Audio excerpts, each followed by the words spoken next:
તો આપણે officially એઆઈમાં interview ચૂકીએ છીએ. એઆઈ એટલે માત્ર જે જીપીટી એઆઈ એક અમરેલા ટર્મ છે. એની નીચે બહુ બધા ક્ષેત્રો આવી જાય છે, જેમ કે education, healthcare, agriculture, warfare, finance, banking. પણ આપણે અત્યારે એ બધા ક્ષેત્રો તરફ જોવું નથી. આપણો નિસ્બત છે ભાષા સાથે, શબ્દો સાથે, અને આ બંને મિત્રોનો સંબંધ પણ બંને સાથે છે, અને આપણે એના પર જ ફોકસ કરીશું અત્યારે. આપણે એ સમજવું છે કે એઆઈ ટેકનોલોજી જે અત્યારે અત્યંત ઝડપથી આપણા રોજિંદા જીવનનો ભાગ બની રહી છે, એનાથી પત્રકારત્વ પર અને સાહિત્ય પર શું અસર બદલાવ આવી રહ્યા છે કે આવશે કે આવી શકે એમ છે. સૌથી પહેલો સવાલ તમને કહીશ કે આ જેમ જાગૃત સમાજનો માં સૂચકમાં બુદ્ધિમત્તા શબ્દ છે, તો સાહિત્યમાં બુદ્ધિમત્તા એટલે શું? આપણે કોને બુદ્ધિમત્તા કહીશું? શું સર્જન શક્તિ એ જ બુદ્ધિમત્તા છે?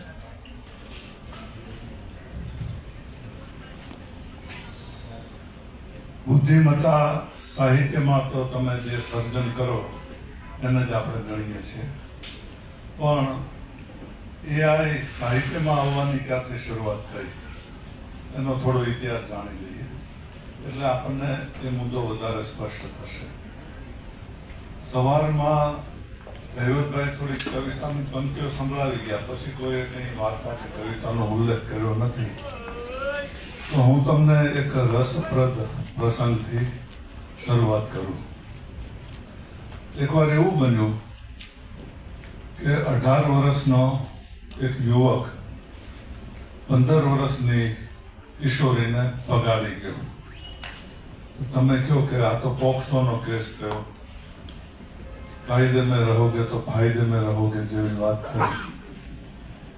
ના, હું થોડી જુદી વાત કરવા માંગુ છું.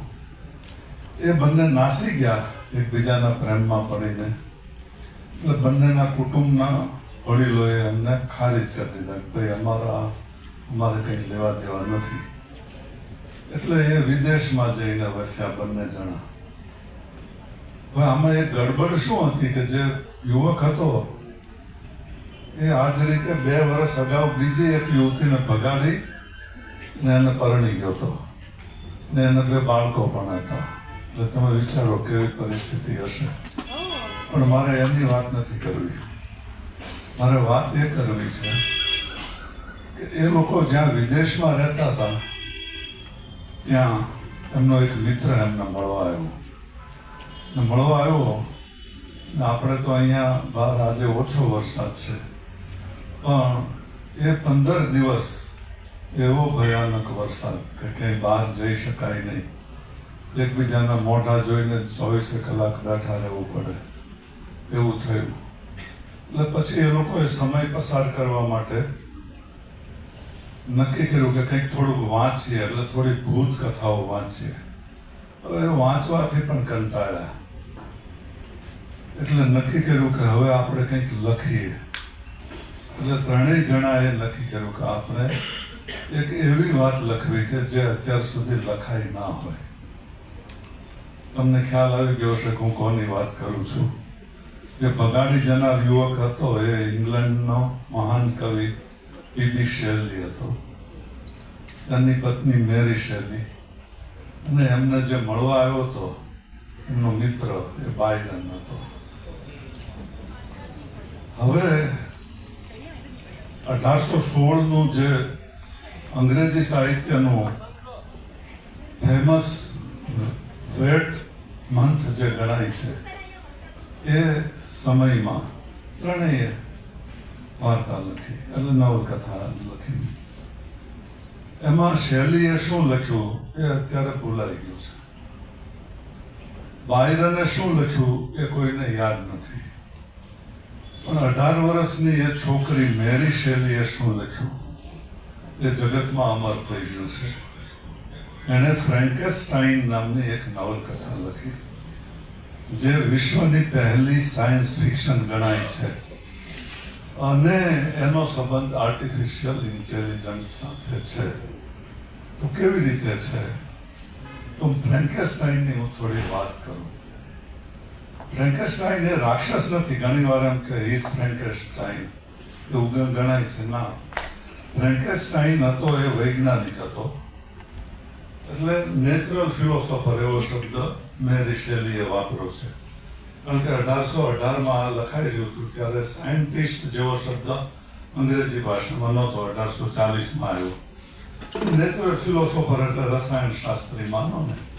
એટલે વિક્ટર ફ્રેન્કેસ્ટાઈન નામનો એક, હવે આપણે એને વૈજ્ઞાનિક કહીએ, એના મનમાં એવી ધૂન કે હું છું, હું જેવો બુદ્ધિશાળી છું, એવું કોઈ બુદ્ધિશાળી હું કોઈ કૃત્રિમ વ્યક્તિત્વ સર્જી શકું કે નહીં. એટલે એમણે પ્રયત્નો કર્યા અને પ્રયત્નને અંતે એણે એક ક્રીચર એવો શબ્દ વાપર્યો છે. એટલે એક જનાવર. આમ તો એને એવું હતું કે મારાથી બી હેન્ડસમ, મારાથી બી વધારે બુદ્ધિશાળી, મારાથી બી વધારે સંવેદનશીલ એવું હું કશુંક સર્જન કરીશ. પણ જ્યારે સર્જન થયું ત્યારે દેખાવમાં થોડો કદરૂપો, આકારમાં જાયજેન્ટિક અને છતાં બુદ્ધિશાળી તો ખરો છે. એણે આવા એક પાત્રનું, વ્યક્તિનું એટલે જનાવરનું, ક્રીચરનું સર્જન કર્યું. હવે એને ફીડ કરવાની જરૂર નહોતી, ઇનપુટ આપવાની જરૂર નહોતી. એણે પોતે જ પેરેડાઇઝ લોસ્ટ વાંચીને સમજી લીધું, પોતે જ ગેટે વાંચીને સમજી લીધો. પણ ફ્રેન્કેસ્ટાઈનને એમ થઈ ગયું કે આ ખોટું સર્જન થઈ ગયું છે. એટલે એ એને મારી નાખવા માટે પ્રવૃત્ત થયો. જ્યારે આ પેલું જનાવર હતું, દૈત્ય હતો, એણે કહ્યું કે ના, મારે એક સાથીદાર જોઈએ, સ્ત્રી જોઈએ. જે રીતે તે મને બનાવ્યો એ રીતે તું એક મારા માટે મારા લાયક સ્ત્રી બનાવ.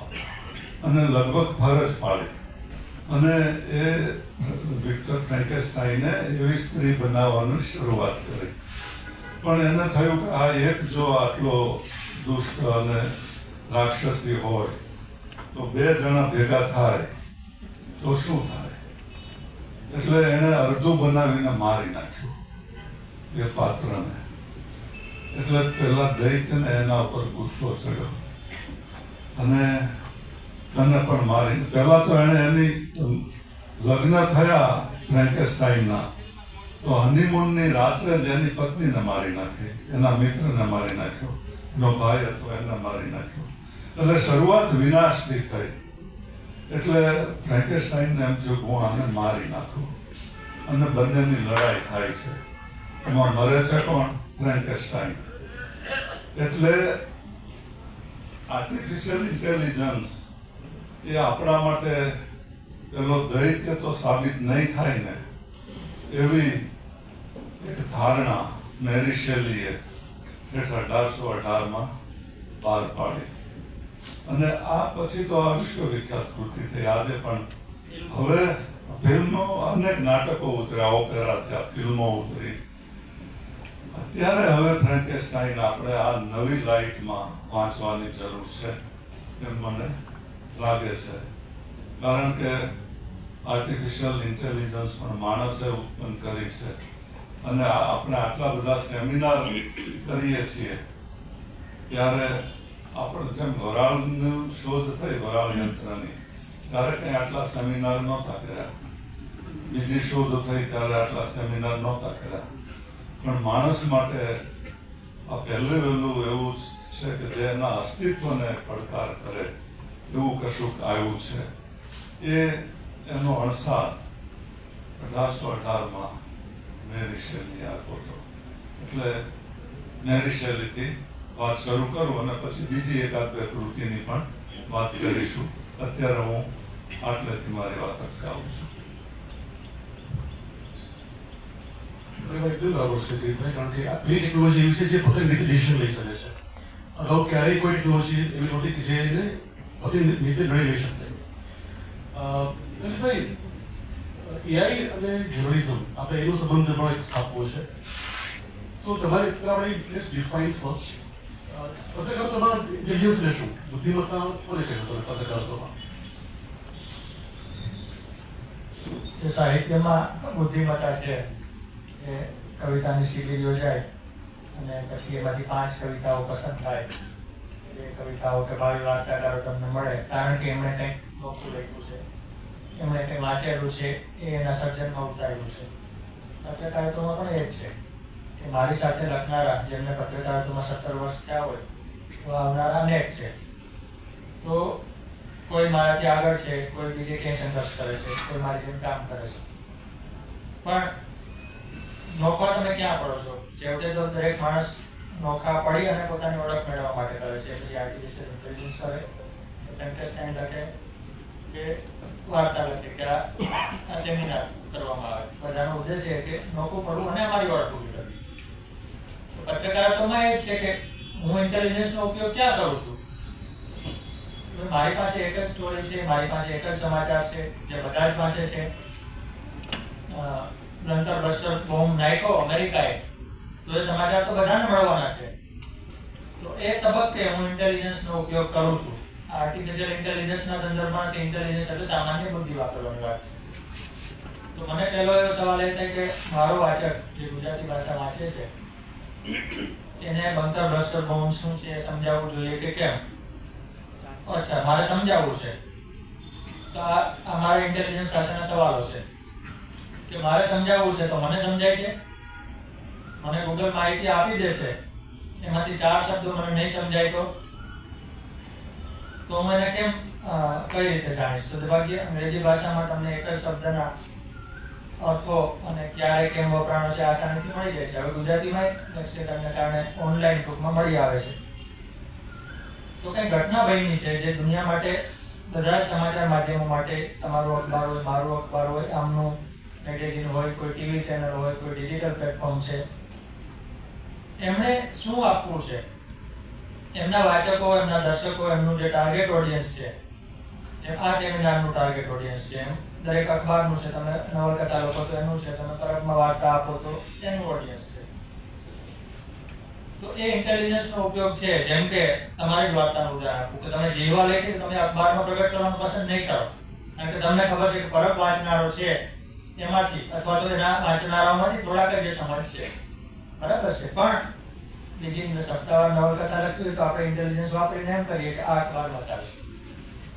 પત્રકારિતામાં આ જ છે કે એક જ ઘટના આવે છે તો હું ઇન્ટેલિજન્સ વાપરી અને જોઉં કે આ ઘટનાને હું સારી રીતે કરી. કારણ કે પત્રકારિતામાં હવે તો બધા અખબારો કે ચેનલો છે પ્રોડક્ટ, જે જર્નલિઝમ મિશન હતું એ ઉપચારનું પતી ગયું. તો પ્રોડક્ટ સેલ કરવાની છે અને કઈ રીતે સારી રીતે નિષ્ઠાપૂર્વક ખોટી માહિતી ન આપીને અથવા તો ખોટી માહિતીને મિનિમાઇઝ કરીને આપી શકાય, એ ઇન્ટેલિજન્સ વાપરવાની છે. આમ સરળ લાગે છે, પણ પત્રકારિતામાં એનો વ્યાપક ઉપયોગ થતો હોય એવું નથી. એટલે જ પત્રકારિતા અને એઆઈનો સંઘર્ષ જે સવાલમાં આવે છે એટલા માટે જ આવે. જો તમારા સવાલનો જવાબ એ છે કે એક જ ઘટનાને હું કઈ રીતે મારું જે ટાર્ગેટ ઓડિયન્સ છે એને સાયુજ્ય સાધીને એને સારામાં સારી રીતે આપવાનો પ્રયાસ કરું, ત્યાં મારે ઇન્ટેલિજન્સ વાપરું. એના માટે હું પછી આર્ટિફિશિયલ ઇન્ટેલિજન્સ વાપરું, મારી ઓફિસમાં ઓવર એન્સાઇક્લોપીડિયા પડ્યો એ વાપરું, કે હું કોઈ જાણકારને પૂછું, કે હું કોઈ નિવૃત્ત એમ્બેસેડરને પૂછું, કે હું કોઈ નૌકાદળના અધિકારીને પૂછું, પણ હું કઈ રીતે લઈ આવું છું એ ઇન્ટેલિજન્સ છે. એ મને નિરાથી નફો પાડે છે. તો મારા સિચ્યુએશનમાં તમને ઘણી પર ફેસ સવાલ પૂછ્યું કે જર્નલિઝમની વાત કરીએ ત્યારે એના પાયામાં 3 વસ્તુ હોય છે: ઇન્વેસ્ટિગેશન, રિપોર્ટિંગ અને તથ્યની રજૂઆત. હવે આ કામ એક પત્રકાર કરે, માણસ કરે, કે જે પોતાના ઇન્સ્ટિંક્ટનો યુઝ કરે, પોતાના કુતૂહલનો ઉપયોગ કરે, પોતાની સંગત કરવાની ક્ષમતાનો ઉપયોગ કરે, અને એક મશીન કરે. તો એ કરી શકે ઘણી વાતો કરે તો એમાં ઘરેમાં શું ફરક પડે? મશીન ઇન્વેસ્ટિગેશન જર્નલિઝમ લઈ શકે?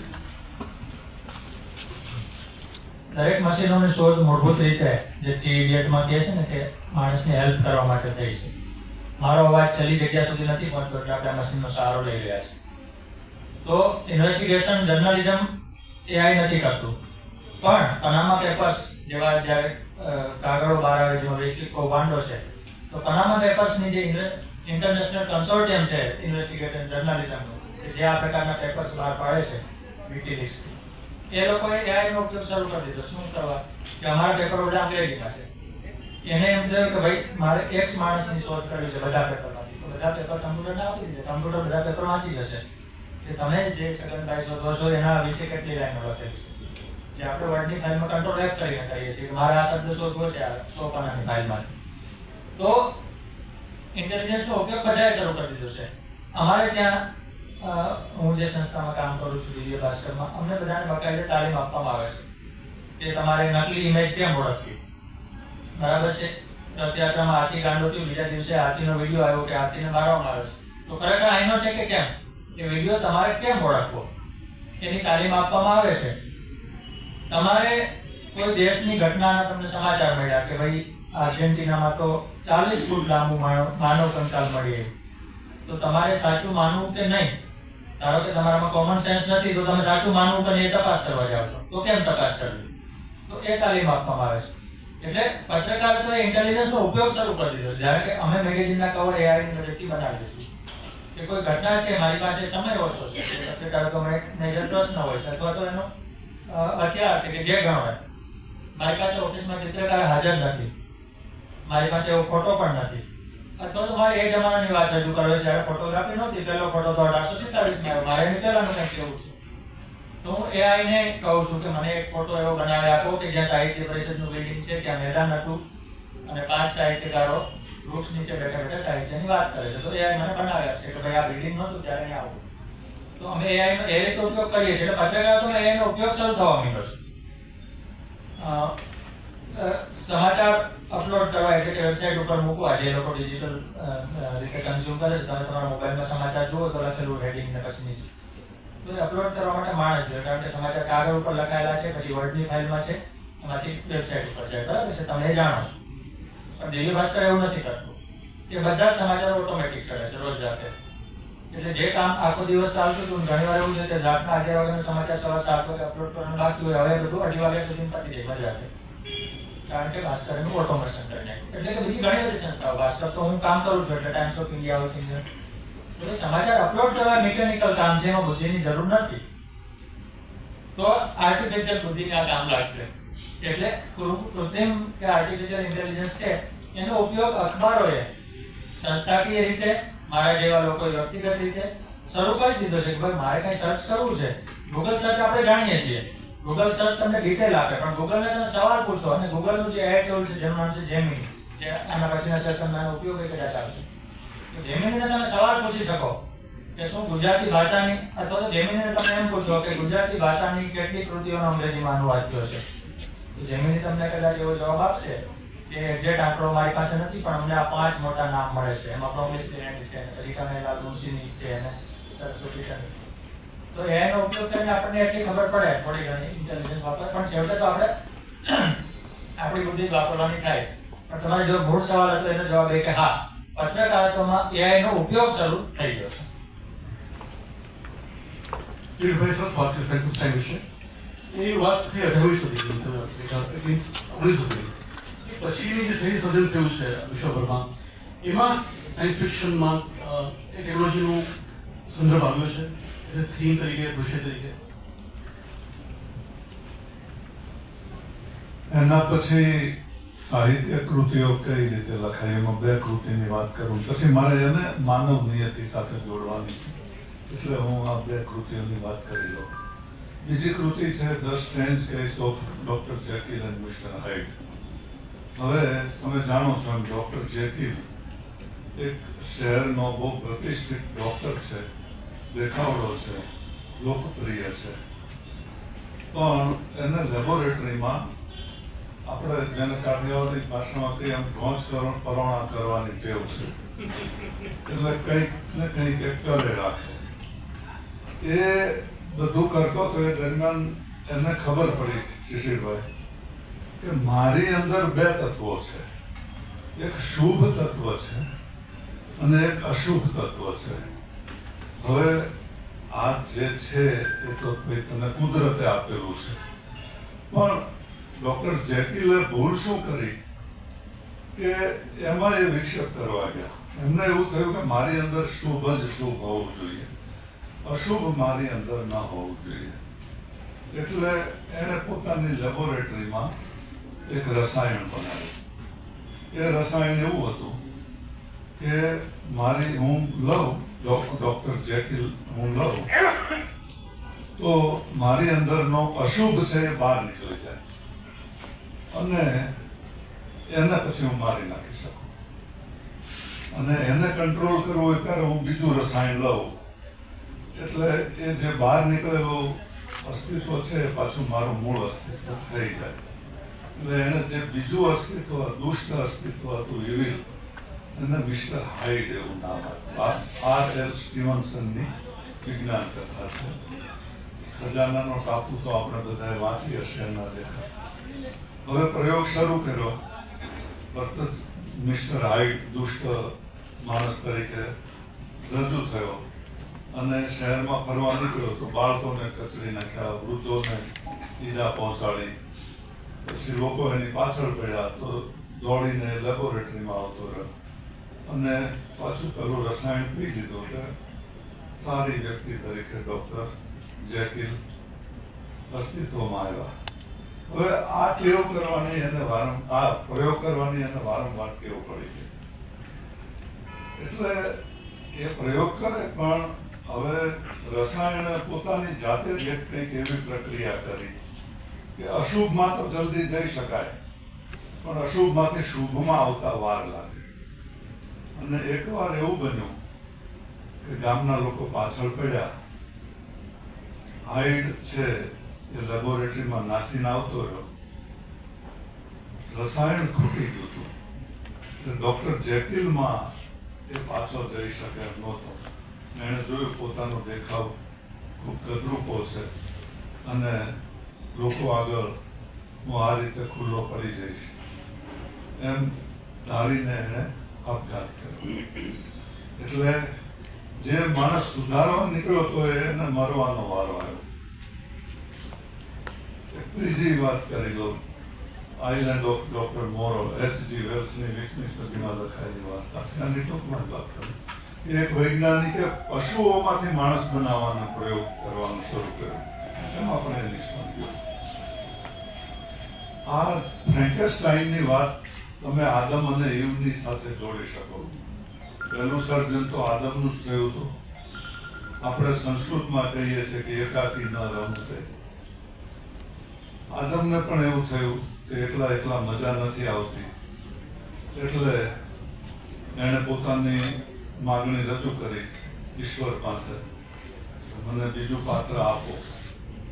એને બીજું પાત્ર આપ્યું પણ જેવું બીજું પાત્ર આપ્યું એવું સ્વર્ગમાંથી પૃથ્વી ઉપર આવવાનું થયું. અને પછી તો જાણીએ છીએ કે માણસ જાતે નરક પણ શોધી લીધું.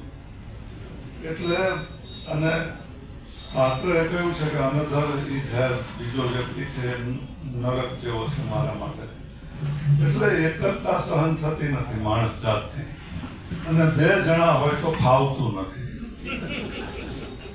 5000 વર્ષનો જો મને કોઈ ઇતિહાસ પૂછે હું એમ જ કહું કે આ જે લડાઈ છે એ એકલા રહેવું કે બે જણ થવું. અને બે જણ થવું તો બીજી આર્ટિફિશિયલ ઇન્ટેલિજન્સને પેદા કરવી કે મારી પોતાની બુદ્ધિથી ચલાવવું. એ આ 5000 વર્ષ જાતનો માણસના ઇતિહાસનો આ એક સાર એસેન્સ આવી ગયો એમ હું માનું છું. અને હવે આગળ આપણે કેવી રીતે વધીશું એ આપણને ખબર નથી. કારણ કે આમાંથી આપણે પ્રગતિ પણ કરી શકીએ અને નરકમાં પણ જઈ શકીએ. અને દાંતેનું જે ઇન્ફર્નો નામનું કાવ્ય છે એમાં લખ્યું છે કે નરકના દરવાજા પાસે આવીને ઊભા અને દરવાજા ઉપર એવું લખ્યું હતું કે અહીંયા દાખલ થનાર બધી જ આશા અપેક્ષાનો ત્યાગ કરીને પછી આ દરવાજામાં આવવાનું છે. તો આપણે વહેલા મોટા એ દરવાજા સુધી આવીશું કેમ? એ માણસ જાત માટે મોટો પ્રશ્ન છે. જુલિયન વર્ન પણ એક બહુ જ જાણીતા સાયન્સ રાઇટર છે, ફિક્શન રાઇટર. આપણે બધા વાંચી છે નવલકથાઓ, કિશોર કથાઓ સ્પેશિયલી. હવે એવું હજી દિલીપભાઈ પૂછ્યું કે પહેલાં માત્ર છાપાઓ હતા, માત્ર પ્રિન્ટ મીડિયા હતું, પછી ટીવી આવ્યું, પછી ઇન્ટરનેટ આવ્યું, પછી સોશિયલ મીડિયા આવ્યું, હવે એ આવી ગયું. તો પહેલાં આપણે ફિલ્ડ વર્ક કરતા હતા, ફિલ્ડ પર જઈને માહિતી શોધતા હતા, એકઠી કરતા હતા, બીએસએન બહુ શોધતા હતા, લાઇબ્રેરીમાં જઈને પુસ્તકો વાંચતા હતા, એમાંથી માહિતી મેળવતા હતા. તો હવે ઇન્ટરનેટને કારણે બધું ધીમે ધીમે એ ઇઝી થવા લાગ્યું આપણા માટે, પત્રકારો માટે. અને હવે તો એ તમને બધું જ તૈયાર કરી દેશે. ન્યૂઝ પણ આપે છે, તમને ન્યૂઝ પણ આપે છે, એનાલિસિસ કરીને પણ આપે છે, તમને એ એંગલ પણ આપી દેશે, તમને એક હેડિંગ પણ આપી દેશે, ઇન્ટ્રો પણ આપી દેશે, તમને પેલું બુલેટ પોઈન્ટ્સમાં સમરી પણ આપી દેશે. તો મારો સવાલ છે કે એને કારણે પત્રકારો વધારે સ્માર્ટ થઈ રહ્યા છે કે વધારે ડમ્બ થઈ રહ્યા છે? તો આપણે વિરોધ નહીં કરીએ તો પછી આટલું આપણી ઇન્ટેલિજન્સની પછી ખરેખર રજૂઆત ઘણી વાત કરી પણ તો પણ એક ભયસ્થાન નથી કે બધું આસાનીથી બધું મળી રહ્યું છે આપણને.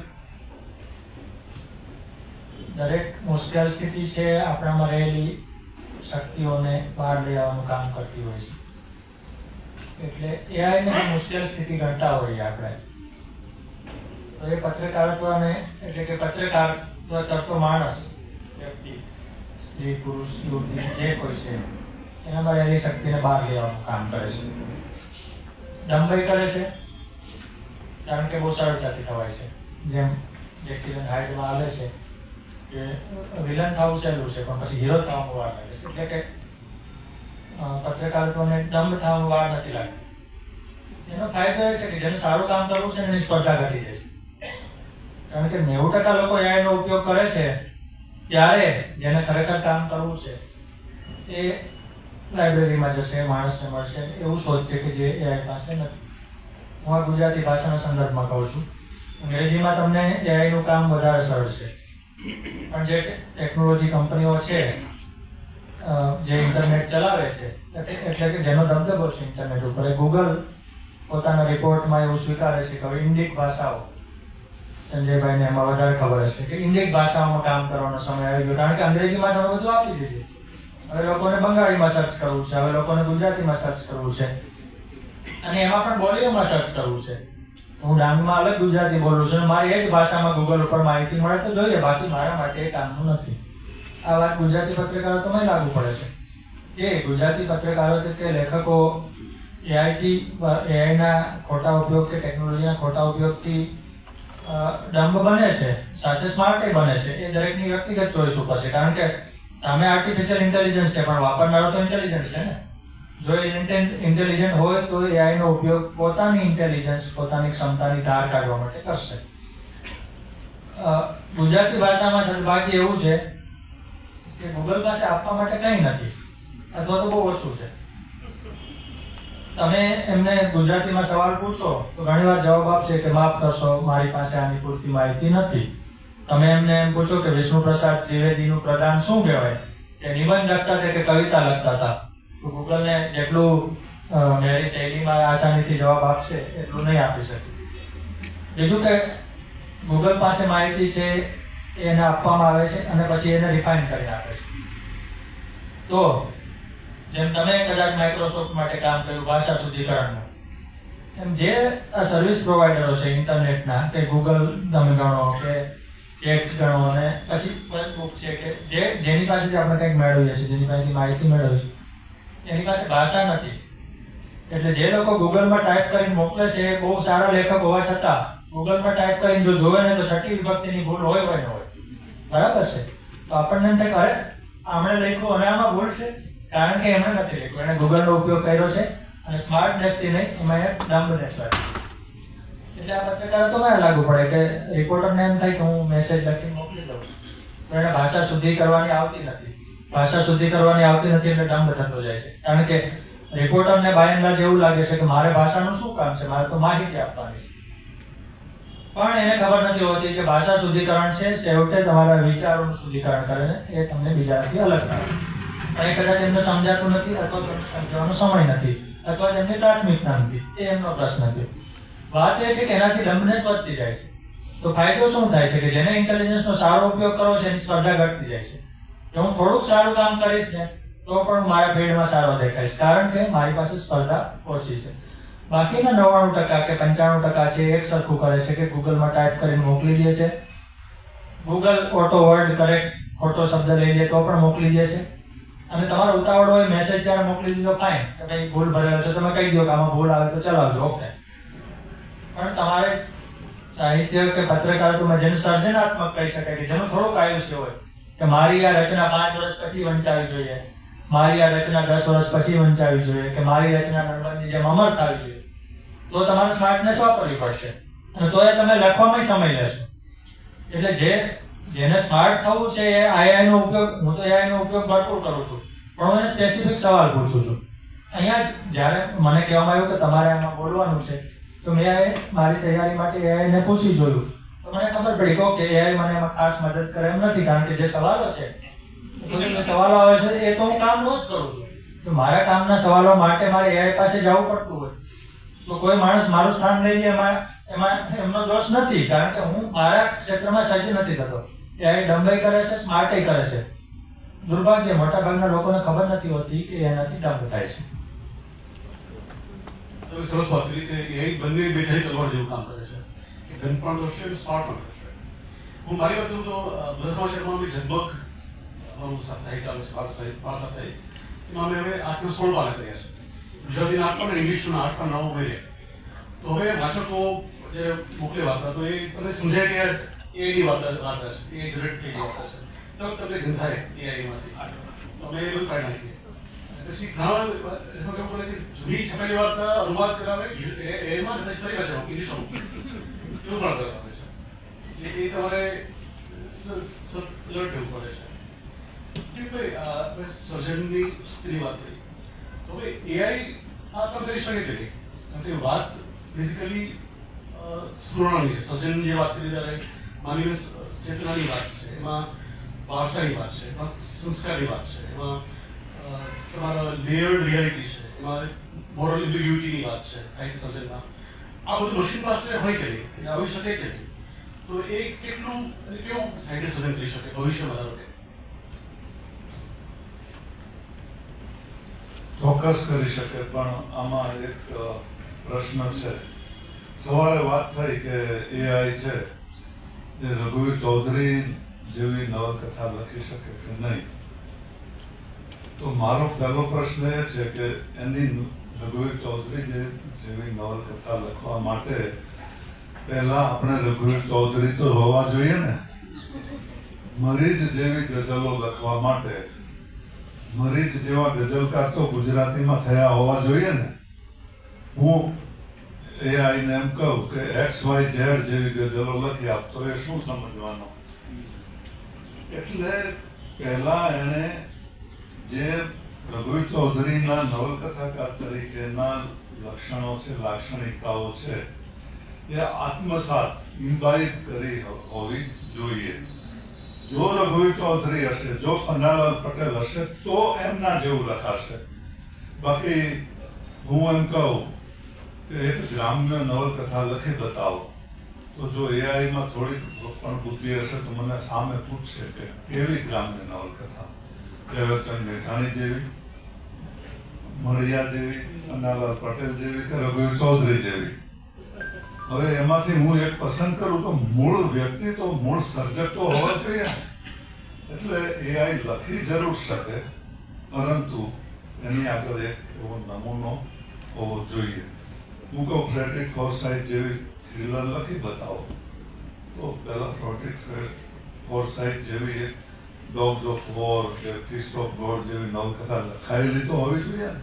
એટલે આ બાબતમાં, સર્જકતાની બાબતમાં અને તમે એમ્બિગ્યુઅસ સંદિગ્ધતાનો મુદ્દો બહુ સારી રીતે પ્રશ્ન પૂછો કે સીધી સાદી વાર્તાઓ તો લખી આપશે AI, પણ જેને સાહિત્યમાં એમ્બિગ્યુઇટી કહે છે, જે થોડું માનવ વર્તનનું રહસ્ય છે, એ પોતાના સર્જનમાં કેવી રીતે લાવશે? તમને દાખલો આપું કે હેમ્લેટમાં વાત સીધી સાદી છે. હેમ્લેટના પિતાજીને એના ભાઈ એટલે હેમ્લેટના કાકાએ મારી નાખ્યો છે.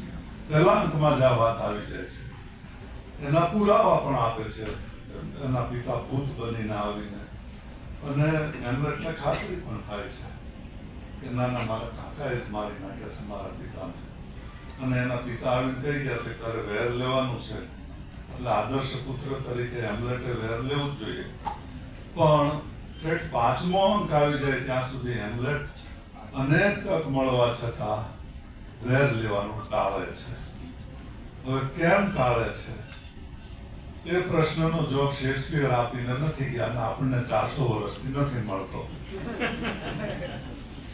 જુદી જુદી થિયરીઓ રજૂ થઈ છે પણ છાપી ઠોકીને કહી શકે એવું નથી. તો આ એક સંદિગ્ધતા થઈ, આ એક એમ્બિગ્યુઇટી થઈ, જે સારા અર્થમાં એમ્બિગ્યુઅસ શબ્દ વાપરું છું. તો મને એવું લાગે છે કે સીધી સાદી વાર્તાઓ તો AI લખી શકશે, પણ આ એમ્બિગ્યુઅસ પ્રકારની સંકુલ વાર્તાઓ એ કદાચ લખી શકે કે કેમ, એ પ્રશ્ન છે.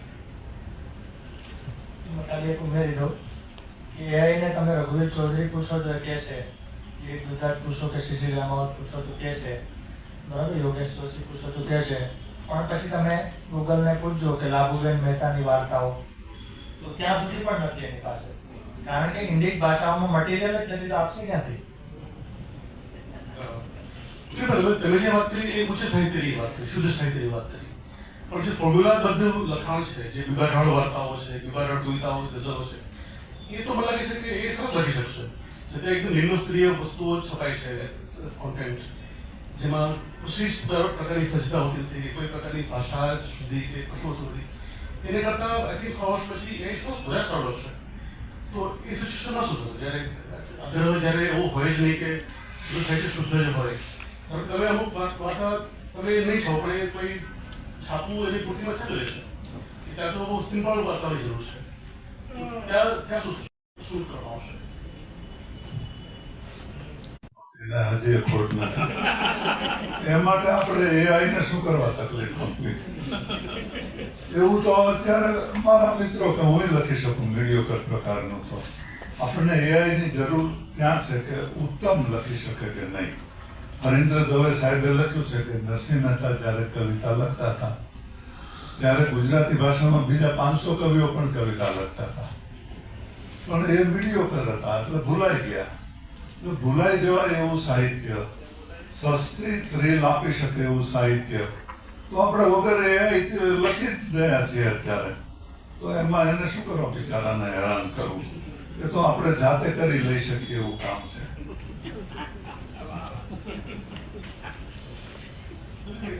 ઇંગ્લિશ એ તો બહુ સરસ વિકસી ગયું છે. ગુજરાતી AI મને લાગે છે કે 5-6 વર્ષમાં 10 વર્ષમાં ઘણું સરસ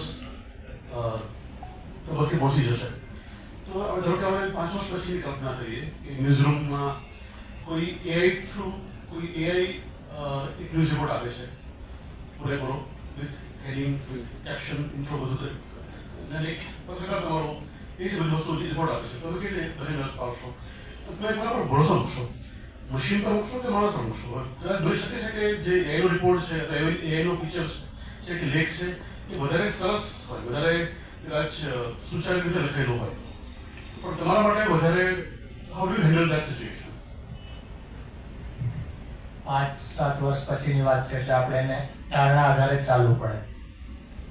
પણ અત્યારે જે પ્રેક્ટિસ કરીએ છીએ, જે તમે પણ કહ્યું કે કોઈ વાર્તાકાર અમને વાર્તા મોકલે અને અમારી અખબારી વાર્તાઓ કરી, સાહિત્યિક નહીં, પણ એને ક્યાંય છપાઈ ગઈ છે કે કોઈની લીધી છે કે નહીં, એ કેમ ચેક કરવું?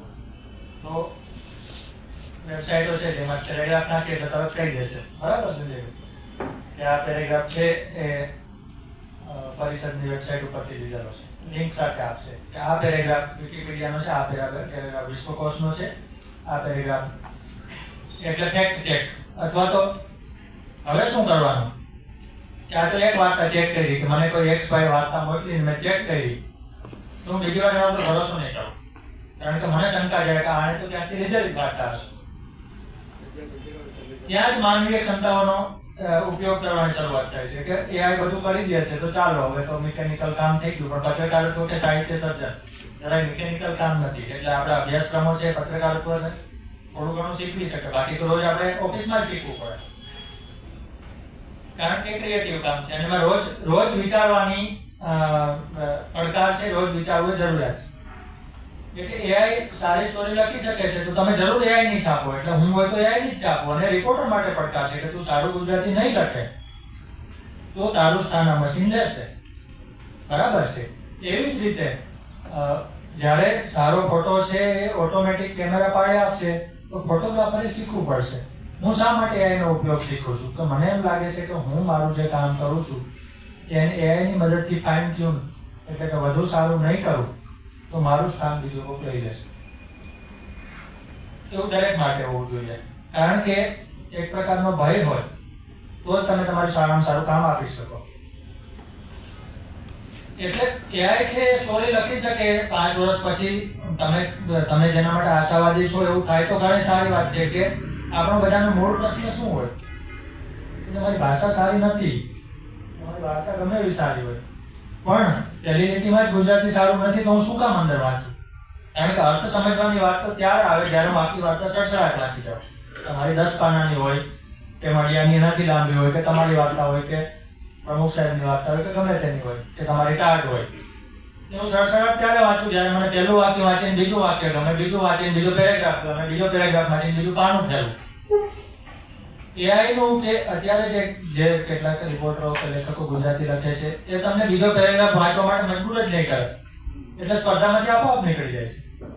તો પછી તમને એટલે તો કોમન સેન્સ આપણે વાપરી શકીએ કે જેની વાર્તા આખી વાંચવી પડતી હોય એટલે સર્જનમાં કાંઈક તો દામ ફસે.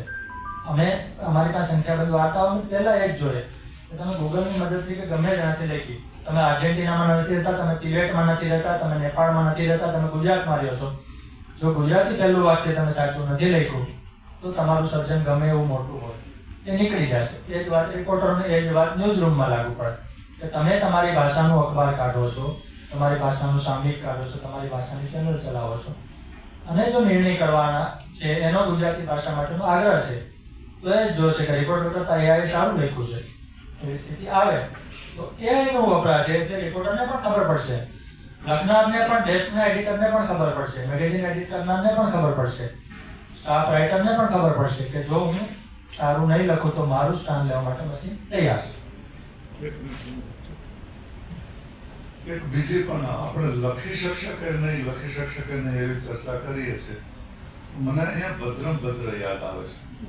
ભદ્રમ ભદ્રની ધરપકડ કરી, કોર્ટમાં લઈ ગયા, કેસ ચાલ્યો અને ભદ્રમ ભદ્રને પૂછવામાં આવ્યું તમારે કંઈ તમારા બચાવમાં કહેવાનું છે? ત્યારે ભદ્રમ ભદ્રે કહ્યું કે કહેવાનું તો ઘણું છે પણ શ્રોતાઓ ક્યાં છે? એમ આપણે પન્નાલાલ જેવી કે રઘુવીર ચૌધરી જેવી નવલકથાઓ તો લખી નાખીશું પણ વાચકો ક્યાં છે? આર્ટિફિશિયલ ઇન્ટેલિજન્સ આપણને વાચકોની સંખ્યા વધારી આપશે કે કેમ એ જોવાનું છે. કારણ કે અહીંયા બુકશોપ છે, હંસાબેન પટેલ ચલાવે છે, અને હું જ્યારે પણ પુસ્તક લેવા જાઉં ત્યારે હું પૂછું કે વેચાણ વધ્યું છે કે ઘટ્યું છે? એ કહે છે કે ઘટતું જાય છે. હવે તો સ્પર્ધાત્મક પરીક્ષા ના આપતા હોય એના સિવાય ભાગ્યે જ કોઈ પુસ્તકો ખરીદવા આવે છે. તો આ એક પ્રશ્ન આપણે વિચારવો જોઈએ કે આર્ટિફિશિયલ ઇન્ટેલિજન્સનો ઉપયોગ કરીને આપણે વાચકો વધારી શકીએ કે કેમ અને કેવી રીતે? મને એક બીજી વાત યાદ આવે છે કે શેખર કપૂર જે આપણા જાણીતા ગ્લોબલ કક્ષાના ફિલ્મ મેકર છે, એને એક ઇન્ટરવ્યુ કરેલું.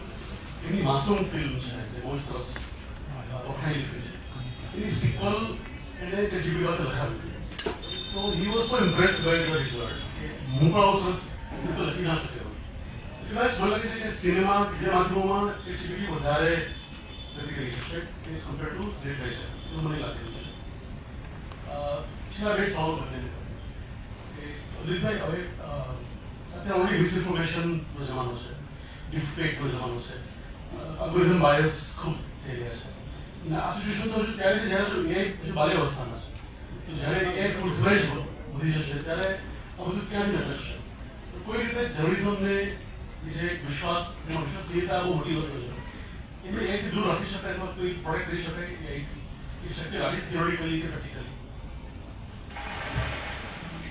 ફેક ન્યૂઝ એટલે જેમ તમે કહ્યું કે મિસઇન્ફોર્મેશન એટલે કે ખોટી માહિતી આવી જાય અને ચાલી જાય. 2-3 દિવસ પહેલાનું ઉદાહરણ છે કે સમાચાર ચાલ્યા કે હાઈવે ઉપર બાઇક લઈને જશો તો બાઇકનો પણ ટોલ ટેક્સ આવશે. પછી સાંજે નીતિન ગડકરીએ ટ્વીટ કરીને કહ્યું કે ના એવું નથી.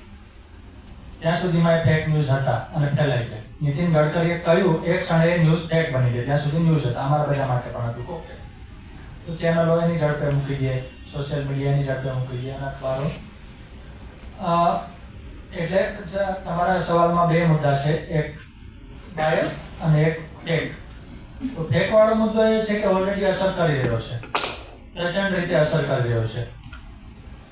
ખોટી માહિતી અખબારોમાં છપાય છે, ક્યારેક અખબારોમાં, ચેનલોમાં, એટલે અખબાર તો આપણે અખબારમાં કામ કરીએ છીએ, સ્વાભાવિક પહેલો શબ્દ, પણ કોઈ પણ માધ્યમમાં છપાય છે, પ્રગટ થાય છે, વિડીયો ચાલી જાય છે, પછી એની માટે એની ક્ષમા માગવામાં આવે, અથવા તો પાછું ખેંચાતું હોય તો પાછું ખેંચવામાં આવે, ડિજિટલ હોય તો લિંક ડિલીટ કરી નાખવામાં આવે, ત્યાં સુધીમાં લોકોએ સ્ક્રીનશોટ કરતા કરી દીધા હોય. તો એવું બને છે, એટલે એને તમે ટાળી શકવાના નથી. પણ સવાલ એ છે કે તમારી ભૂલ સુધારવાની કેટલી તૈયારી છે. એક જિમ્મેદાર કે જવાબદાર પત્રકાર, લેખક, સંપાદક તરીકે તો તમે ભૂલ સુધારવા માટે શું કરવા માંગો છો? તમને એમ થાય કે નહીં, આ ગુજરાતી વાચકોમાં ભૂલ ચાલી જશે, તો ચાલવા દો, બરાબર છે, એ પણ છે. અને એ તમને બધે જ જોવા મળે, એટલે એમાં કોઈ માધ્યમ બાકાત છે કે કોઈ માધ્યમ એવો દાવો નહીં કરી શકે કે અમે ભૂલ નથી કરતા. એટલે ભૂલ સુધારવા માટેની સમસ્યા છે. ફેક ન્યૂઝ કે મિસઇન્ફોર્મેશનનું પ્રમાણ વધ્યું છે એવું જગતને, પર્ટિક્યુલરલી મીડિયા જગતને કોરોના પછી ખબર પડી કે જો આપણે ફેક ન્યૂઝ ચલાવતા રહેશું તો એક અખબાર કે ચેનલનું સર્ક્યુલેશન કે વ્યુઅર છે એનાથી કોઈની વ્યક્તિગત ચેનલના વ્યુઅર વધારે છે, કારણ કે એની પાસે તમારા કરતાં વધુ તટસ્થતા કે વધુ સાચી માહિતી મળે છે. એટલે બધા જ મોટા નેશનલ, ઇન્ટરનેશનલ મીડિયા હાઉસીસ છે એને ફેક ન્યૂઝ સામે લડવા માટે એક વિભાગો ઊભા કર્યા છે, કરી રહ્યા છે, એને પણ ફાઇન ટ્યુન કરે છે, એટલે કે સુધારે છે. એ ઓછું થતું હોય તો તાલીમ દે છે કે ભાઈ આ દિશામાં કોણ આગળ કામ કરે છે, બરોબર છે. અચ્છા, જે ફેક્ટ ચેકનું કામ કરે છે ખરેખર ફેક્ટ ચેક કરીને આપે છે કે કેમ? કારણ કે એક સમયે તો તમારે અટકવું પડે ને કે ભાઈ મેં આ માહિતી ક્યાંથી લીધી, તો કે આ પુસ્તકમાં, પણ એ પુસ્તકમાં જ ખોટી છે તો હું પછી શું કરું? પત્રકાર તરીકે મારું કામ તો પુસ્તક રેફર કરવાનું છે. એટલે સવાલ એ છે કે તમારી પાસે ખોટી માહિતી આવે છે, એનાથી અનેક ગણી વધુ ઝડપે આવશે, તમારે એને ક્યાં અટકાવી? અમારો કિસ્સો કહું, અમે એક પૂર્તિમાં એક દિવસ એક ખોટો છાપ્યો, પૂર્તિ બની ગઈ શુક્રવારની ફિલ્મની, આલિયા ભટ્ટના દાદા નાનાભાઈ ભટ્ટ. એટલે ગૂગલમાં અમે નાનાભાઈ ભટ્ટનો ફોટો સર્ચ કર્યો અને નાનાભાઈ ભટ્ટનો ફોટો આવ્યો કે અમે પૂર્તિમાં મૂકી પણ દીધો કે આ બરાબર છે. અને ભટ્ટ પરિવારને ગુજરાત સંબંધ આપણે જાણીએ છીએ. પછી બની ગયું, બધા ઘરે નીકળી ગયા, થોડીક પૂર્તિ છપાઈ પણ ગઈ. ત્યારે કોઈનો ફોન આવ્યો કે આ નાનાભાઈ ભટ્ટ આ નથી લાગતા. અમે ચેક કર્યું કે વાત સાચી છે, આ નાનાભાઈ ભટ્ટ એ નથી, કારણ કે નાનાભાઈ ભટ્ટ આજથી 30-50 વર્ષ પહેલાના યુગમાં બહુ કોમન નામ છે. મારા તમારા જેવું યુનિક નામ નથી, અમને જેવું કોમન નામ છે, એટલે તમને એક નામના 50 વ્યક્તિ મળે, એના ફોટા ન હોય શું કરો?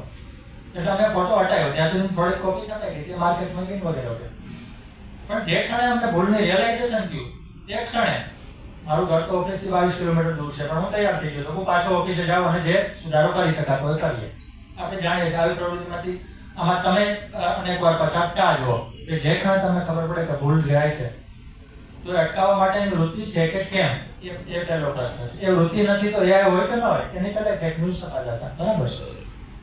રહી વાત તટસ્થતાની, તો શબ્દકોશ સિવાય તટસ્થતા ક્યાંય હોતી નથી. હું કોઈ પ્રત્યે, વ્યક્તિ પ્રત્યે, પક્ષ પ્રત્યે, રાષ્ટ્ર પ્રત્યે, કોઈ વાનગી પ્રત્યે પક્ષપાત ધરાવતો, તમે ધરાવતો, આ ધરાવતો, કોઈ એમ કે તટસ્થ છે તો એ લગભગ ખોટું બોલે છે. તો એ તટસ્થતા સમાચારોમાં, માધ્યમોમાં ક્યારેય આવી જ નથી, આગળ ક્યારે આવે એવો સવાલ નથી. કોઈ એમ અપેક્ષા રાખે કે આ હું તટસ્થ ઇન્ફોર્મેશન આપું છું, તો એવું નથી. હું એને બદલે એમ કહેવું જોઈએ કે હું મને જેમાં શ્રદ્ધા છે એ આપું છું. મને એમ લાગે છે કે આ મારી જાણ પ્રમાણે, આપણે સાઈડ નીચે કાગળ લખે કે ઉપરની માહિતી સાચી છે, તો મને એમ લાગે છે કે તટસ્થ છે, કારણ કે તટસ્થતા વ્યક્તિગત ખ્યાલ છે. દરેકને એમ લાગે હું તટસ્થ લખું છું, એટલે મને ક્યારે નથી લાગ્યું હું તટસ્થ નથી, હું બિલકુલ ક્લિયર છું કે હું તટસ્થ નથી, હું પક્ષપાતી છું. કારણ કે મને એમ છે કે સાયકોલોજીમાં તમે એવી વાર્તાઓ વાંચી છે કે એ માનવનો મૂળભૂત ગુણ છે કે આપણે તટસ્થ એક સમયથી વધુ ન રહી શકીએ, તો આપણે તટસ્થ રહી નથી શકતા, બરાબર છે. અને તમે તટસ્થ કેમ નથી રહેતા? તમને 5 માણસો આપવામાં આવે એટલે તટસ્થ ન રહેવું એને આપણે ત્યાં નેગેટિવ માનવામાં આવે છે, એવું નથી. એને મારા હિસાબે તમારે વધારે માણસ વધારે શુદ્ધ છે અથવા તો વધારે પ્રામાણિક છે. તમને 5 વિકલ્પ આપવામાં આવે તો તમારા 5 જણામાંથી કોઈ પાસે વાર્તા લખાવી છે તો તમે એની પાસે જ વાર્તા લખાવશો જેને તમે જાણતા હો, જેની તમે વાર્તા વાંચી હોય. બરાબર છે? કારણ કે તમારે ડિલિવર કરવાનું છે કે મારે સારી વાર્તા નહીં છપાય તો મારું નામ ખરાબ થશે. તો સારી વાર્તા આ લખે છે એ તમને ખબર છે, એનો મતલબ એમ નથી કે તમે બીજા 4 પ્રત્યે પક્ષપાત કરો છો. કારણ કે તમને ખબર છે કે આ માણસ આટલા સંજોગોમાં આટલા સમયમાં સારું કામ આપી શકશે. જેમ હેમંતભાઈ પાસે બીજા વિકલ્પો હશે પણ એને એમ હતું કે ભાઈ અહીંયા આજે ઉંમર નથી તો એને મારા પ્રત્યે પક્ષપાત છે એવું નથી. અમે તો કાલ પછી મળવાના નથી, પાછો સેમિનાર કરશે, જ્યારે મળશો તો મળશું. બરાબર છે? એટલે તટસ્થતા છે એ એઆઈમાં આવશે જ હંમેશા. એઆઈ પછીનું કોઈ આગળનું મોડેલ હોય, વર્ચ્યુઅલ રિયાલિટી આવે, મેટાવર્સ આવે, એ બધામાં પક્ષપાતનો સવાલ રહેશે જ. કારણ કે મૂળભૂત રીતે આપણા મનમાં છે, આપણા મનમાં છે એ મશીનોમાં આવશે. છેલ્લો સવાલ ભાઈ, પછી જો સમય હોય તો આપણે સવાલ લઈશું લોકોના. હર્ષદભાઈ વાત કરી સ્ફુલ્લિંગની વાત, ચેતનાની વાત કરી, તો મહાત્મ્ય તો મૌલિકતાનું છે. સાહિત્યમાં જે વાત કરી ત્યારે મૌલિકતા એ કેન્દ્રસ્થ ગુણ છે. તો હવે આપણે નવી પેઢીને જ્યારે જનરેશનને એઆઈ અને સાહિત્ય બંને સાથે જોડીએ છીએ તો ત્યારે આપણે એકચ્યુઅલી અભ્યુદયવાસીની વાત આપણે શા માટે યુવાનોને, યંગસ્ટર્સને, નવી પેઢીને એઆઈ સાથે સાંકળીએ છીએ? આપણે તો દૂર રાખવાનો હોય, આપણે શા માટે બંને એક સાથે લિંક કરીએ છીએ, યુવાનો અને એઆઈને, એ સાહિત્યમાં રસ લેવાનું છે? કારણ કે મારી જેમ 60 વર્ષ વટાવી ગયેલાને તો આમાં આવડવાનું નથી ને એની ઈચ્છા નથી હોતી. એટલે જે અપેક્ષા આશાઓ છે એ આપણને યુવાનો પાસેથી છે, એટલા માટે આપણે એના તરફ અપેક્ષાથી જોઈએ છીએ.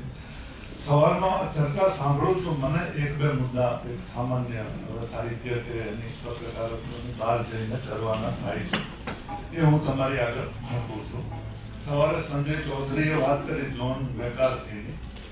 હવે આ આર્ટિફિશિયલ ઇન્ટેલિજન્સ શબ્દ છે ને એ પહેલો એનો કોઈ નામે કર્યો જ્હોન મેકાર્થીએ, અને 1956માં ડાર્ટમાઉથ સ્ટેનફોર્ડ યુનિવર્સિટીમાં એણે એક પેપર રજૂ કર્યું. મને હતું કે કોઈ ધ્યાન દોરશે પણ નથી દોર્યો, એટલે હું દોરી દઉં છું 2 બાબતો પ્રત્યે.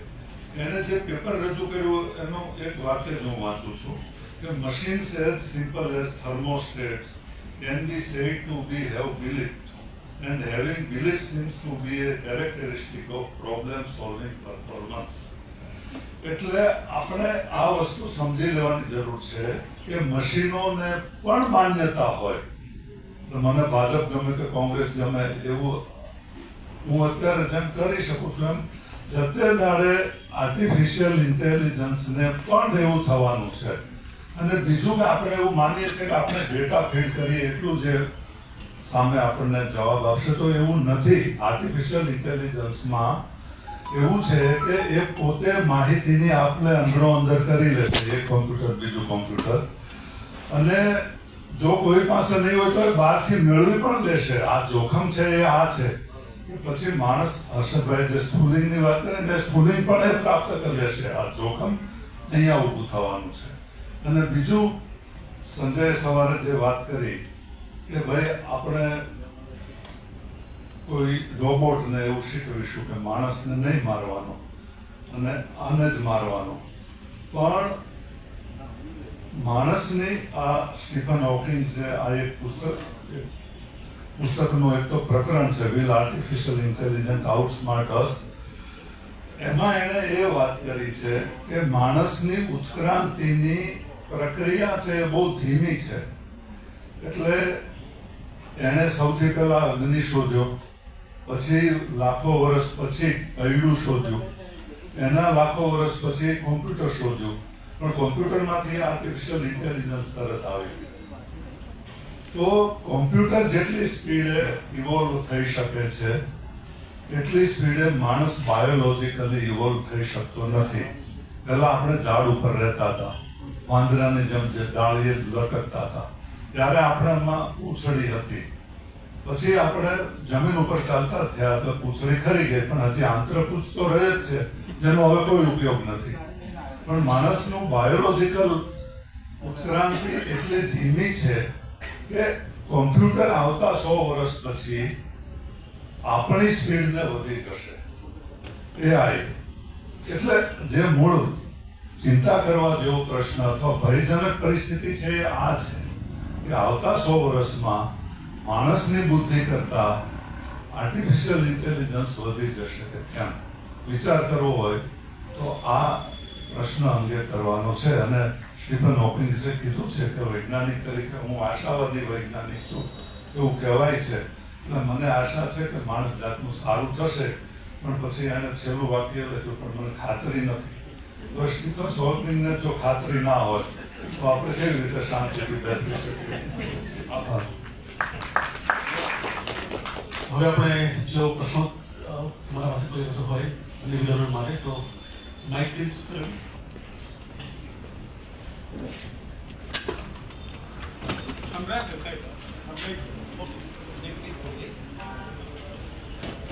કિરીટભાઈએ જે વાત કરી હમણાં જ છેલ્લે જે વાત કરી આમ તો મારા બદલે ચૌધરી સાહેબ અહીંયા હોવાની જરૂર નથી કે મનુષ્ય જે છે ઇવોલ્યુશનમાંથી નીકળ્યો. હમણાં એક નવું જ પુસ્તક બહાર પડી છે, લાઈફ 3.0. તો એની અંદર એણે 3 સ્ટેજ બતાવ્યા છે. જે પહેલું જે સ્ટેજ હતું ઇવોલ્યુશન, એનું બાયોલોજિકલ સ્ટેજ હતું. પછી આપણે જે સંસ્કૃતિનો એનો જે વિકાસ કર્યો એ બીજું સ્ટેજ હતું. અને ત્રીજું સ્ટેજ એ લોકો ટેકનોલોજીકલ સ્ટેજ કહે છે મનુષ્યનું. એટલે એમાં આપણે આવી ચૂક્યા છે. હવે પછીનું જે સ્ટેજ છે કે AI અને હ્યુમન સાથે જવાના છે. તો મારો સવાલ એ છે કે જો હ્યુમન આર્ટિફિશિયલ ઇન્ટેલિજન્સને ક્રિએટ કરી શકતું હોય, એને કામ કરતું કરી શકતું હોય, એને ચાલુ રહેવા માટે જે ડેટા પ્રોવાઈડ કરી શકતું હોય, એ પ્રોસેસિંગ જ કરે. આર્ટિફિશિયલ ઇન્ટેલિજન્સ એક પ્રકારનું પ્રોસેસિંગ છે. જે મગજ આપણું પ્રોસેસિંગ કરે છે એ રીતનું કરે છે. તો શું ભવિષ્યમાં આપણું મગજ એના કરતાં વધારે સારી રીતે પ્રોસેસ નહીં કરે? અને બીજો સવાલ છે, ધારો કે કરશે તો સાયન્ટિસ્ટોએ પોઈન્ટ કીધું છે કે પોઈન્ટ ઓફ સિંગ્યુલારિટી કહે છે કે જેમાં મનુષ્યની બુદ્ધિ અને મશીનની બુદ્ધિ એક સરખી થઈ જશે.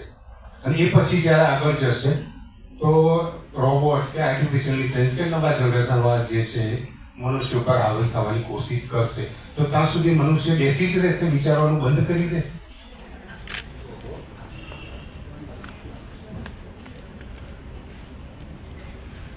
ફરીથી સ્ટીફન હોકિંગ્સને ટાંકું તો કહું કે આપણી પ્રક્રિયા એટલી ધીમી છે ને કે એ ઉત્ક્રાંતિ ઘણો સમય લઈ લે છે. એટલે એણે એક ઉદાહરણ આપ્યું છે કે અગ્નિ આપણે 10 લાખ વર્ષ પહેલા શોધ્યું, પણ અગ્નિશામક પદ્ધતિ છે ફાયર એક્સટિંગ્યુશર એ આપણે 20મી સદીમાં શોધી. કારણ કે ટ્રાયલ એન્ડ એરર, માણસનો વિકાસ ટ્રાયલ એન્ડ એરરથી થાય છે. પણ સ્ટીફન હોકિંગે એવું કહ્યું કે હવે એ નહીં ચાલે. પહેલી વાર ખોટા પીડા તો મર્યા. અને તમે જે કહ્યું કે 2 માણસો સાથે ચાલતા હોય તો એક માણસ બીજા માણસને કોણી ના મારે એવું ના બને જ ને. એમાં આપણે એને ટેકનોલોજી સાથે ચાલતા હશું તો ટેકનોલોજી આપણને કોણી નહીં મારે એની શું ખાતરી? એટલે આ પ્રશ્ન વિચારવા જોઈએ. એટલા માટે આર્ટિફિશિયલ ઇન્ટેલિજન્સ થોડી જોખમી બાબત છે. આપણે મનુષ્ય બોડીમાં ચીપ બેસાડીને આર્ટિફિશિયલ ઇન્ટેલિજન્સની ચીપ શરીરની અંદર પ્રત્યારોપણ કરીને, ચીપનું પ્રત્યારોપણ કરીને મનુષ્યની બુદ્ધિ અને આર્ટિફિશિયલ ઇન્ટેલિજન્સ બંને ઓર્ગેનાઇઝિંગ થઈ શકે કે નહીં?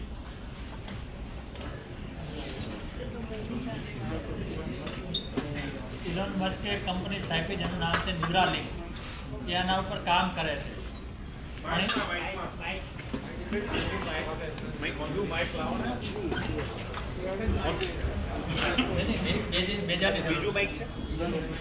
એવું છે તમારો જે સવાલ છે ને કે આપણે કમ્પ્યુટરની પાવરફુલ ચીપ છે માણસના શરીરમાં નાખી દો તો બે ભેગા મળીને સારું કામ કરે એવું તમે કહેવા માંગો છો, અથવા તો સ્પર્ધા ના છે.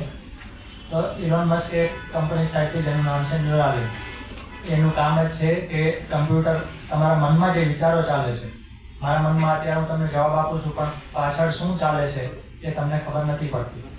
એ ખબર પડતી ચીપ બનાવી અને મગજમાં ફિટ થઈ જાય એટલે મગજમાં જે તરંગો કે જે વિચારો ચાલે છે ચીપ જાણે ચીપ કમ્પ્યુટરને કહે. એટલે હું કે મારે ટાઈપ કરવાના બદલે હું મારી વાર્તા કે આર્ટિકલ છે એ વિચારીને લખી શકું. એ દિશામાં કામ ચાલે છે. એણે વાંદરાના મગજમાં ચીપ કરાવીને કામ પણ કર્યું, પણ એ અઘરું કામ છે કારણ કે આપણું શરીર છે કોઈ બહારનું તત્વ, જેને મેડિકલ ભાષામાં ફોરેન બોડી એલિમેન્ટ કહેવાય, આસાનીથી સ્વીકારે નહીં. એટલે શરીરમાં ઓપરેશન કરતી વખતે પણ કયા પ્રકારનું પદાર્થો તમારા શરીરમાં ચાલશે એ પણ તપાસવું પડે. તો ચીપ ફિટ કરી દેવાથી કામ આસાન નથી જતું અને ચીપ ફિટ કરવાની પ્રક્રિયા પણ 10, 15, 20, 25 વર્ષ ચાલશે. એના પછી ખબર પડશે કે ચાલે એમ છે કે નહીં.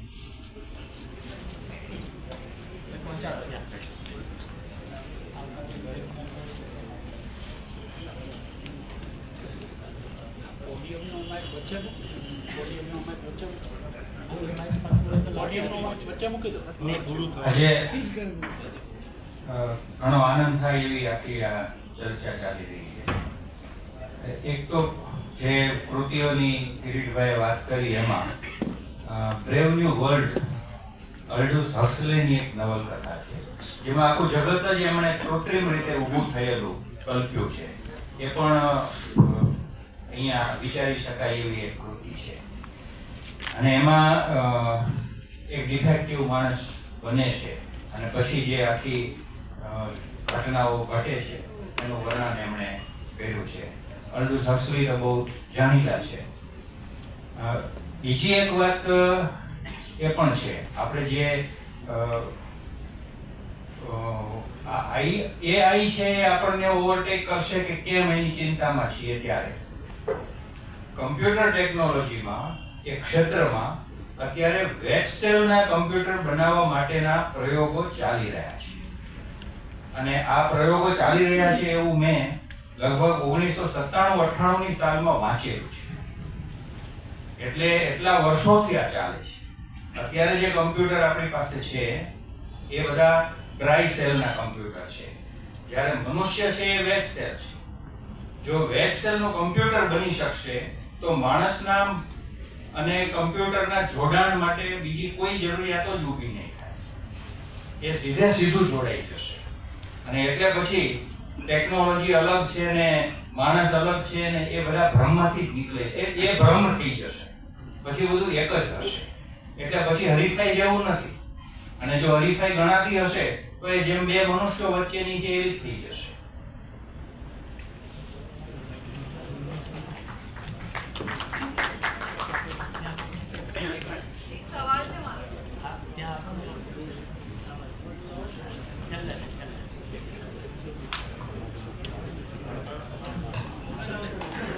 નમસ્કાર. એક વાત રજૂ કરી છે પછી એક પ્રશ્ન છે. વાત આપણે કરીએ કે કૃત્રિમ બુદ્ધિ પણ મનુષ્યનો વિકાસ જે આપણે ગર્ભમાં કહીએ છીએ, માતાના ગર્ભમાં જ બાળકનું માનસિક વિકાસની શરૂઆત થઈ જાય છે. અને એનું એક એક્ઝામ્પલ મારા ઘરથી આપવા માંગુ છું કે મારા ઘરમાં 2 દીકરીઓ, એકની ઉંમર 10 વર્ષની, બીજીની ઉંમર 1.5 વર્ષની. હવે એકનો જન્મ થયો ત્યારે એની માતા પાસે સ્માર્ટફોન નહોતો. ઘરમાં ટેલિવિઝન ખરું પણ સ્માર્ટફોન નહોતો. એટલે એ બાળકીને સ્માર્ટફોનનું ગર્ભમાંથી કોઈ શિક્ષણ મળ્યું નથી. જન્મ થયા પછી જ્યારે માતાના હાથમાં સ્માર્ટફોન આવ્યો ત્યારે એણે જોયો છે. પણ બીજી દીકરી જે અત્યારે 1.5 વર્ષની છે, એને ગર્ભથી જ સ્માર્ટફોનનું જે કંઈ જાણકારી છે એનું શિક્ષણ મળતું શરૂ થઈ ગયું છે. હવે એના માનસિક વિકાસની ક્ષમતા શું છે એની હજુ મારી રીતે હું સમજણ મેળવી રહ્યો છું. હું પોતે શિક્ષક છું. પણ મેં થોડા ઘણા અંશે જોયું છે કે મોટી દીકરી કરતાં નાની દીકરીમાં એ બાબતની ઇન્ટેલિજન્સ વધારે દેખાઈ રહી છે. કારણ કે પહેલા કરતાં એણે વધારે બાબતો મોબાઈલ મારફતે જન્મ પહેલા એણે જોઈ છે. જ્યારે એ ગર્ભમાં હતી, ભલે એને સમજણ નથી છતાં એ વસ્તુ એણે આ રીતે કંઈક મેળવી છે. અને કદાચ એનામાં એ બાબતની આવડત દેખાઈ રહી છે કે એની એક્ટિવિટી મોટી દીકરી કરતાં પણ વિશેષ છે. અને એની એક્ટિવિટીમાં મને એ વસ્તુ જણાય છે. એટલે એક વાત જે સાહેબે કરી કે બાળકનું જે આનુવંશિકતા છે, જેની ગતિ ધીમી છે, એ કદાચ આ યંત્રો થકી પણ ફાસ્ટ થઈ રહી છે. પોતે પણ શીખી રહ્યા છે, પોતાનું પણ ડેવલપમેન્ટ લાવી રહ્યા છે. એટલે એવું બને કે આર્ટિફિશિયલ ઇન્ટેલિજન્સ જે ગતિએ શીખી રહ્યું છે, એ જ ગતિએ બાળકો પણ જન્મથી શીખી રહ્યા છે, જન્મથી ગર્ભથી જ શિક્ષણ મેળવી રહ્યા છે. નવી પેઢી આપણે જોઈ છે કે જૂની પેઢીએ તો બધું કામ ભૌતિક સ્વરૂપે કર્યું, ચોપડામાં લખ્યું છે કે નોટબુકો વાંચી છે, પાઠ્યપુસ્તકો જોયા છે, પણ નવી પેઢી મોબાઈલ મારફતે, કમ્પ્યુટર મારફતે, લેપટોપ મારફતે કામ કરી રહી છે અને એ ટેકનોલોજીથી જન્મથી જ એ શીખી રહી છે. અને હવે શાળાઓની અંદર સ્માર્ટ બોર્ડ દ્વારા બાળકો શિક્ષણ મેળવી રહ્યા છે. શિક્ષણમાં પણ એ વ્યવસ્થા આવી રહી છે. એટલે આ વસ્તુ મારે ખાસ ઉમેરવી હતી. પ્રશ્ન મારો એ બાબતનો છે કે શિક્ષણની અંદર શું બદલાવ કરવો, કારણ કે પાયારૂપ બાબત જે શિક્ષણ છે, અને હવે એવું કહી રહ્યા છે, અમને સિસ્ટમમાં પણ હવે એપ્લાય આવી રહ્યું છે કે શિક્ષણમાં પણ આર્ટિફિશિયલ ઇન્ટેલિજન્સની મદદથી બાળકોને શિક્ષણ કાર્યમાં આપણે સહાયરૂપ બનીએ. તો શિક્ષણમાં શું બદલાવ લાવવો, પાઠ્યપુસ્તકોમાં શું બદલાવ લાવવો, પદ્ધતિઓમાં શું બદલાવ લાવવો કે આ પદ્ધતિ આપણને એક દિશામાં લઈ જાય, સાચી દિશામાં લઈ જાય? આ મારો પ્રશ્ન છે.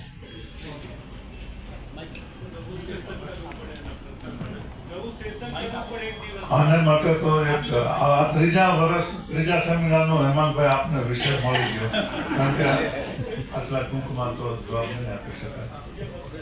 બેનનો એક સવાલ હતો, છેલ્લો સવાલ લઈ ગયો. પૂછી લે ત્યાંથી. તમારો અવાજ સંભળાય.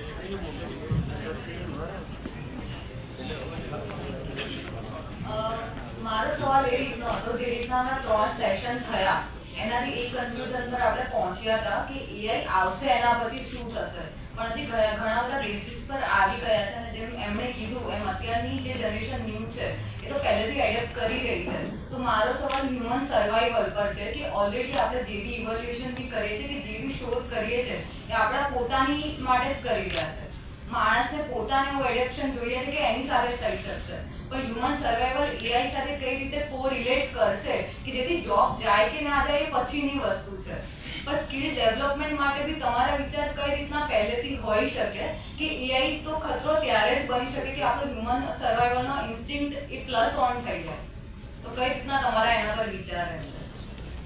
ના, એમાં એવું છે, આપણે સંજયભાઈએ સવારે વાત કરી કે માણસને નહીં મારે અને ફક્ત ઉતરાને જ મારશે, પણ હજી આપણને શંકા છે. અત્યારે તમારામાંથી બધામાંથી કોઈને પૂછીએ કે ભાઈ કોરોનાનો વાયરસ છે ચીને બનાવીને મિસ્ચીફ માટે મૂક્યો હતો કે નહીં, તો 90% જવાબ તો એવો આવશે કે છે. આપણે જે વાત કરી એ સારી વાત કરી, પણ કાલે ચીનના લશ્કરને કે ચીનનો કોઈ યંત્ર માનવને એવી તાલીમ આપવામાં આવે કે મોંગોલ ફેસ વાળાને નહીં મારવાના, આર્યન ફેસ વાળાને મારવાના, તો આ શક્યતા કંઈક કાઢી નાખી શકાય એવી નથી. અને સ્ટીફન હોકિન્સે લખ્યું છે કે જ્યારે ક્લાસ્કોનિકો રાઇફલ બની હશે ત્યારે એના બનાવનારના મનમાં તો એવું છે કે આમાં સૈનિકો લડશે અને જે ખોટો માણસ હશે આની ગોળીથી વિંધાઈ જશે. પણ અત્યારે આપણે જાણીએ છીએ કે સૈનિકો કરતાં ટેરરિસ્ટો વધારે ઉપયોગ કરે છે. એટલે આર્ટિફિશિયલ ઇન્ટેલિજન્સનો ઉપયોગ માણસ કેવી રીતે કરશે ને આર્ટિફિશિયલ ઇન્ટેલિજન્સ પોતે કેવી રીતે કરશે ઇવોલ્વ થઈને, એ મોટો પ્રશ્ન છે. ને એનો જવાબ અત્યારે હા કે ના માં કે બહુ કઈ 2-4 પ્રશ્નોના જવાબમાં આપી શકાય નથી. આ માણસ જાતનું ભવિષ્ય અધર લટકી રહ્યું છે એવું મને લાગે છે. પણ હવે ઘણો સમય થયો છે એટલે બાકીની વાત પછી કરીશું. તો આપણે સાથે સેશન પૂરું કરીએ છીએ. અને કિરીટભાઈ, વિનયભાઈ, તમારો ખૂબ ખૂબ આભાર.